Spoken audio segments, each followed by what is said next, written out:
Hello, everyone. I'm delighted to say that I'm joined today by Women's Super League referee Amy Fearn, MBE. How good. MBE. Many congratulations. How do you feel? Oh, it's all just a little bit surreal and a little bit crazy, but yeah, all very nice at the same time. Oh, brilliant. How did you find out? I got a letter through the post about a month ago, and it was a bit of like a nothing envelope with a bit of sellotape along the back. So I just threw it on the side, and then about a day later, I was walking past thinking I best open this, and I had a look, and it was a letter saying, "Yeah, you've been nominated. Would you like to accept it?" And my initial reaction was, "Who's trying to wind me up?" But I filled in the form, and yeah, it's real.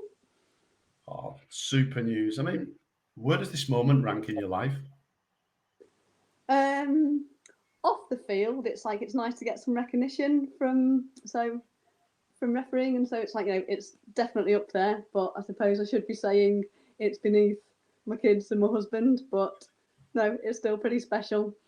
On the field, you still like to have those appointments and get that, but the buzz and the smile it puts on your face, it still equates to anything that's happened, really. I mean, you join an illustrious list of people who've received an MBE, including Howard Webb and Sean Marcialis from PGMOL. What does it feel like to be joining that list? Well, even to have your name alongside Howard and Sean is just madness.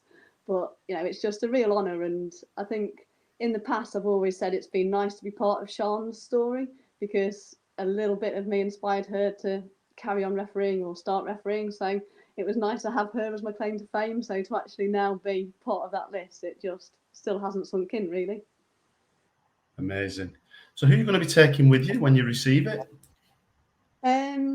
Well, my husband says I don't have a choice, that I can't not take it. So that's definitely number one on the list. And then apparently you can take two other people, but as a referee, we have no friends. So I might rope in my mum and my brother or something. But yeah, I'm sure there'll be people that will want to fill the spot.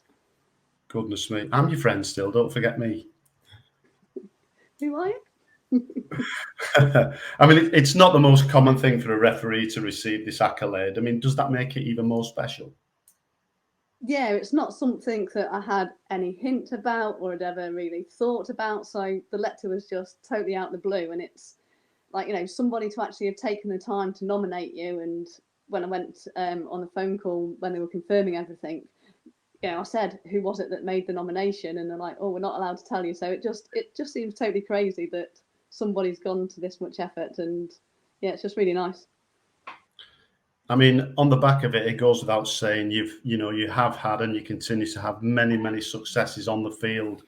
Do you remember getting your FIFA badge back in 2005? Yeah, when I had no grey hairs, and it was like, yeah, all yeah. I think it was like that was my refereeing FIFA badge. It's like I had my assistant one from 2002, so it was quite nice to make that step from assistant to referee and make your first trip as the boss as it was. So yeah, it's always a nice thing and little bit that stands out in memories as to what you've done through your career. Do you remember your first trip? My first ever trip abroad was actually to Sweden on the line for a friendly with Wendy Toms, and I actually got the phone call from Joe Guest to say, "Oh, I'm sending you on a trip."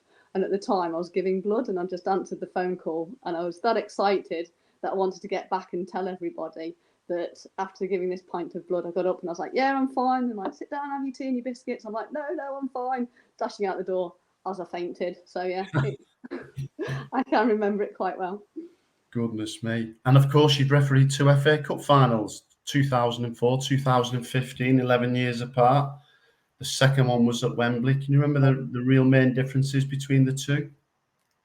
I think just the whole game in the women's game has changed so much in such a small space of time, and even just in that gap, the difference of the setup. So it was the first game at Wembley, the main stadium.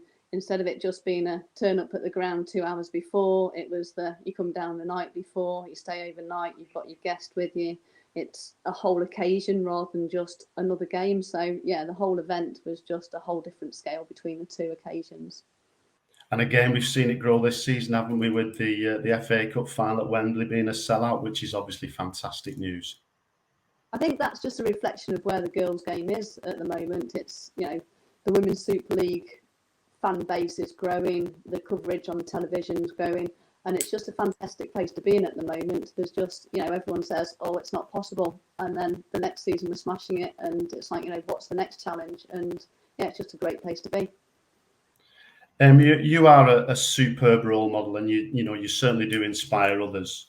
Has there ever been a better time to pick up the whistle and get involved in refereeing?